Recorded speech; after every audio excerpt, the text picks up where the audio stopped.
Dear friends, welcome back to your channel English Text Analyst. Friends, আজকে আমরা class 11 এর আরো একটা নতুন চ্যাপ্টার পড়তে চলেছি। ফ্রেন্ডস, আজকে আমরা সরোজিনী নাইডুর লেখা দ্য ব্যাঙ্গল সেলার্স এই টেক্সটটা পড়ব। So friends, before going through the text, we should know the key points. The poet known as the Nightingale of India or Bharat Kokila. Publication 1912 in a collection. Source The Bar of Time. Type a lyric poetry. Meter flexible, pulsing, accentual meter. The poem does not follow a single metrical foot. এই পোয়েট্রিটার যে rhyme scheme রয়েছে সেটা হচ্ছে A A B B C C standards 4 lines 6 4 into 6 is equal to 24 লাইনের এটা একটা কবিতা। আর যে tools গুলো আমরা পাচ্ছি সেটা হচ্ছে imagery, simile, alliteration, onomatopoeia, metaphor and hyperbaton. Next পাচ্ছি মুড, প্লেফুল অ্যান্ড লাইভলি। এই টেক্সটের টোন হচ্ছে celebratory, joyful and optimistic. And next পাচ্ছি সেটিং আ টেম্পল ফেয়ার। তোমরা এখান থেকে একটা স্ক্রিনশট নিয়ে রাখতে পারো যাতে করে তোমাদের পড়তে গেলে সুবিধে হয়। তো নেক্সট দেখো যে speaker of the poem a group of Bengal seller, about a group of poor bangle sellers who are selling their wares at a temple fair. The poem highlights to showcase and explain about various stages involved in woman's life. Purpose: the poem celebrates different colors and types of bangles which symbolize love, marriage, and other emotions and stages of life.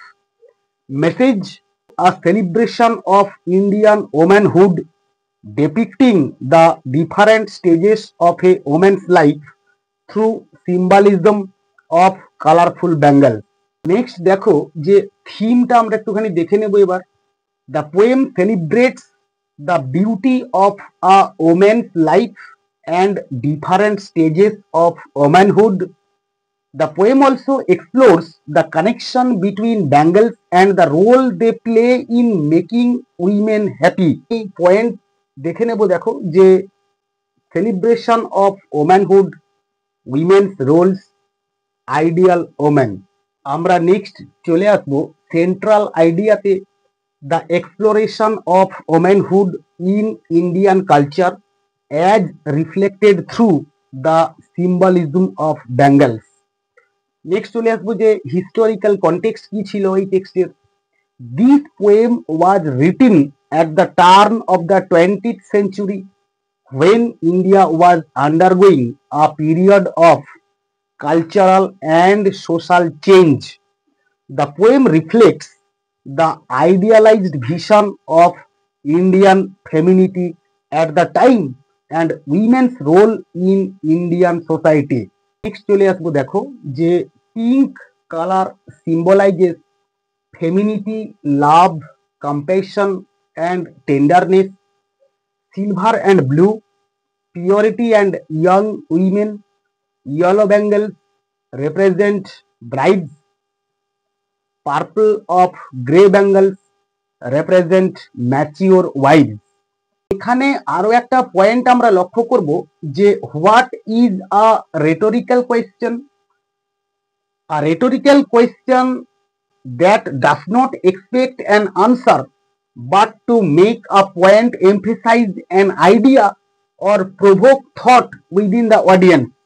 আমরা example হিসেবে নেব Shakespeare the merchant of Venice, Hamlet থেকে নেব to be or not to be. Alice's adventures in Wonderland থেকে আমরা নেব are you kidding me. In Shakespeare's the merchant of Venice where Shylock asks had not a Jew eyes has not a due hands, organs, dimensions, senses, affections, passions. This series of questions emphasizes the shared humanity of Jews, not seeking an answer but making a powerful point about equality.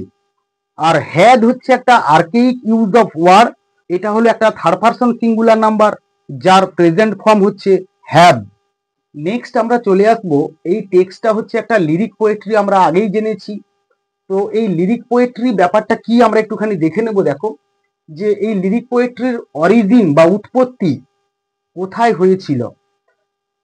The term lyric comes from the ancient Greek word lyre, a musical instrument similar to a harp. Lyric poetry is thought to have originated in ancient Greece as a form of poetry meant to be sung or accompanied by music. তো মানেটা কি? The term lyric, lyric মানে হচ্ছে গীতি কবিতা, comes from the ancient Greek word, এসছে প্রাচীন Greek শব্দ থেকে। শব্দটা কি? সেটা হচ্ছে লায়ার, আ মিউজিক্যাল ইনস্ট্রুমেন্ট, যেটা কিনা একটা সঙ্গীতের যন্ত্রাংশ, সিমিলার টু আ হার্প, ঠিক একটি বীণার মতো করে। Lyric poetry is thought to have originated, এটা মনে করা হয় বা ধরে নেওয়া হয় যে লিরিক পোয়েট্রি বা গীতি কবিতার সৃষ্টি বা উৎপত্তি হয়েছিল ইন অ্যানসিয়েন্ট গ্রিস, প্রাচীন গ্রিসে, as a form of poetry, কবিতার রূপে বা কবিতার আকারে, মিন্ট টু বি সাং, যেটা কিনা গাওয়া হতো, অর অ্যাকম্পেনিড বাই মিউজিক, অথবা সঙ্গীতের সঙ্গে যাতে একত্রিত করা হতো। লিরিক পোয়েট্রির ডেফিনেশনটা একটুখানি জেনে নেব। আর lyric poetry is a type of poetry that expresses the speaker's emotions and thoughts. It is often written in the first person and is characterized by its musical quality and use of figurative language. Characteristics of a lyric poetry একটু দেখে নেব। Number 1 হচ্ছে short length, number 2 first person perspective, number 3 হচ্ছে figurative language, and number 4 musical quality. Next আমরা চলে আসবো imagery. Vivid and colourful descriptions of bangles often compared two natural elements like flowers and Sunlight. তো friends দেখো, আমরা এই টেক্সটের একটা মোর অর লেস ইন্ট্রোডাকশন জানলাম। আমরা এবার চলে আসব, Sarojini Naidu was born on 13th February 1879 and she breathed her last on 2nd March 1949. She was an Indian political activist and poet who served as the first governor of United Provinces after India's independence. She played an important role in the Indian independence movement against the British Raj. She was the first Indian woman to be president of the Indian National Congress and appointed governor of a state. Born in a Bengali family in Hyderabad, Naidu was educated in Madras, London and Cambridge. Following her time in Britain, where she worked as a suffragist, she was drawn to the Congress Party's struggle for India's independence. She became a part of the national movement and became a follower of Mahatma Gandhi and his idea of Swaraj, that means self-rule. She was appointed as a governor of the United Provinces in 1947. Naidu's literary work as a poet earned her the nickname the Nightingale of India by Gandhi because of the color, imagery, and lyrical quality of her poetry. Her works include both children's poems and others written on more serious themes, including patriotism and tragedy. Published in 1912 in the Bazaars of Hyderabad, remains one of her most popular poems. আমরা মোটামুটি সরোজিনী নাইডুর সম্বন্ধে more or less একটা idea পেলাম। আমরা সরাসরি চলে আসবো এই টেক্সটের স্ট্যান্জা wise এক্সপ্লানেশনে।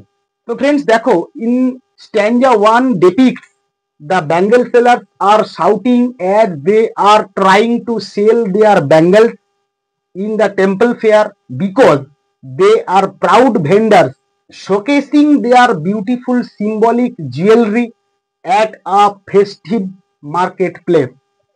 Stanza 2 describes that bangles are suitable for a young maiden. Stanza 3, representing the joyous passion of her own new life as a wife, also leaves a bittersweet emotion as she leaves family home. And finally, stanza 4 represents middle-aged woman, signifying a mature stage of a woman's life with experience and devotion to their family. আমরা চলে আসবো টেক্সটে। আমি তোমাদের এই text বইটা থেকে পড়ছি, তোমরা অবশ্যই টেক্সট বইটা হাতের সামনে খুলে রাখবে। Bangle sellers are we who bear our shining loads to the temple fair dot dot dot who will buy these delicate bright rainbow tinted circles of light. কি বলছে এখানে?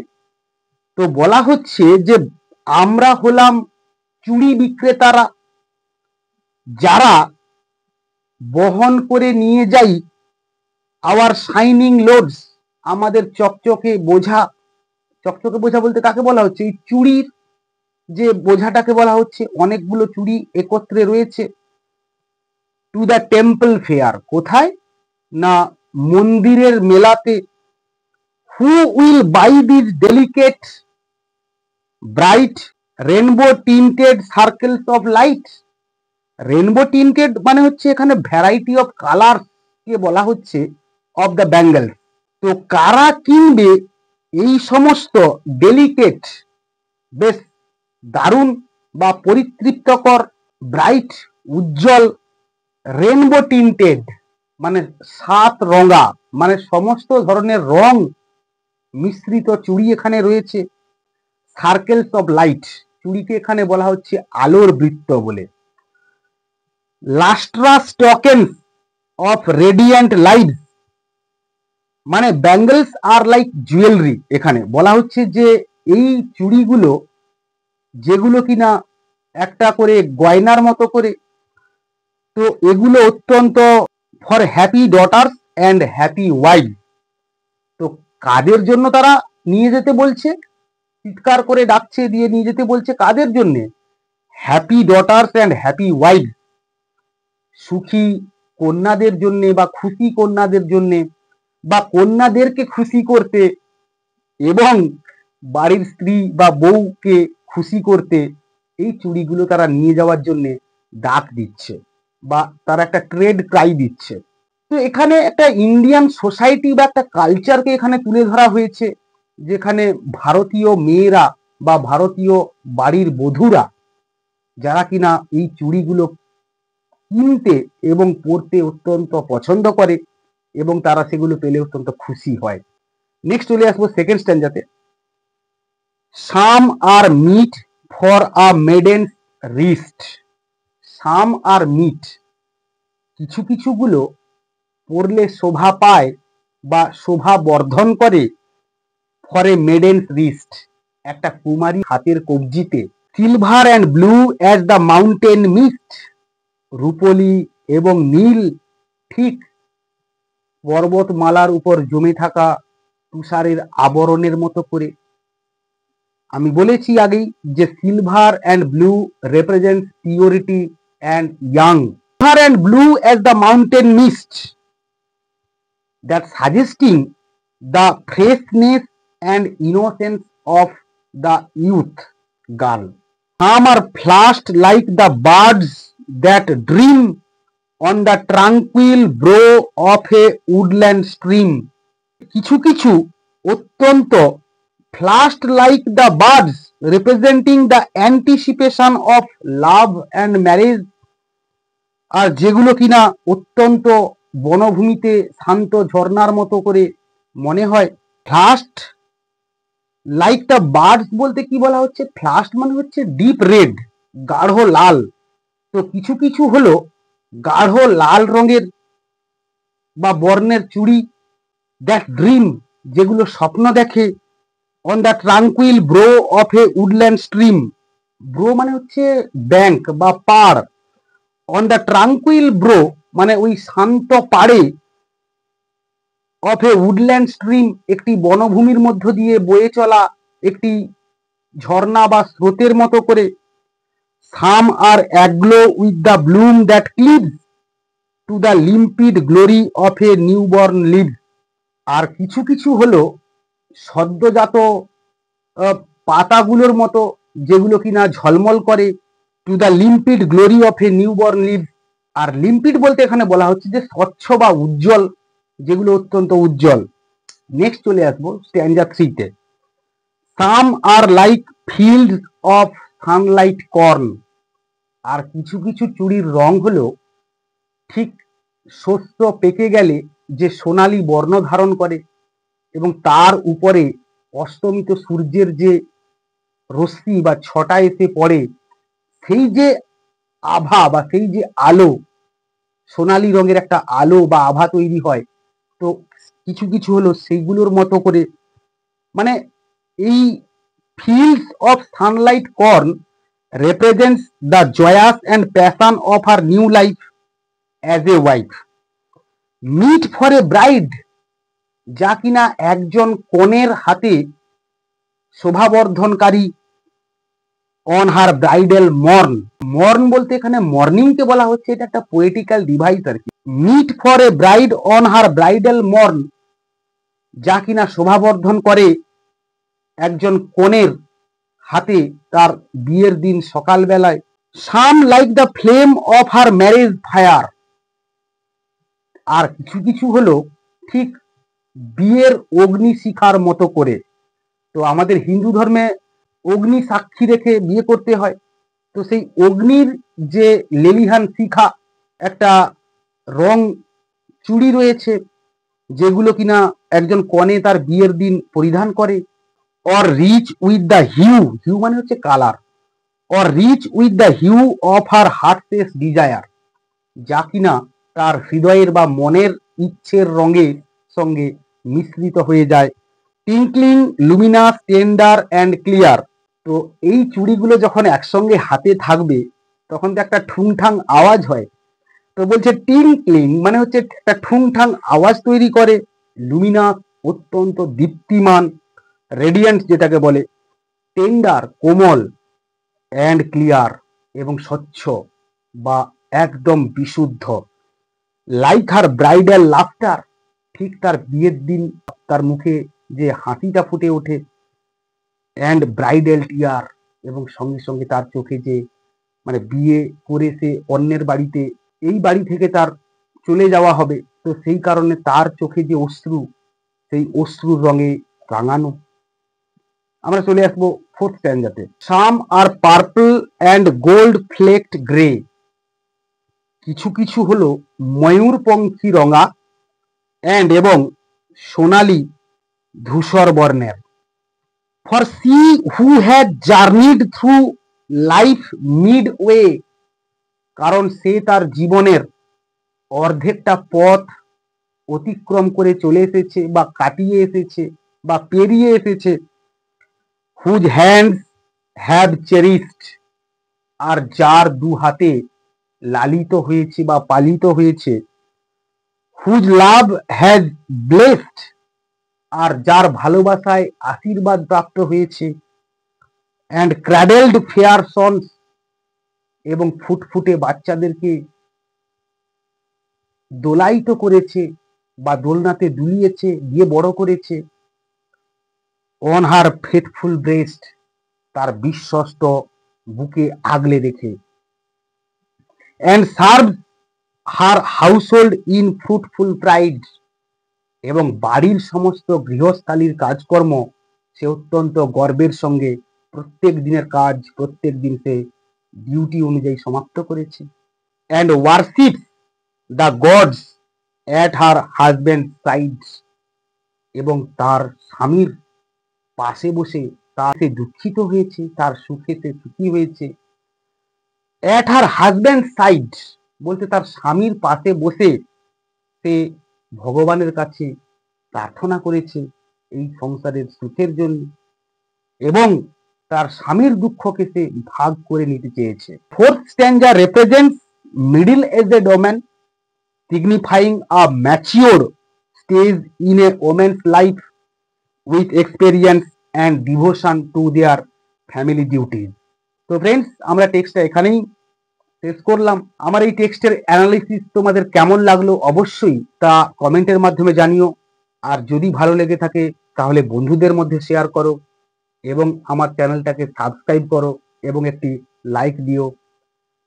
পরের দিন দেখা হচ্ছে আরো একটা নতুন টেক্সট নিয়ে।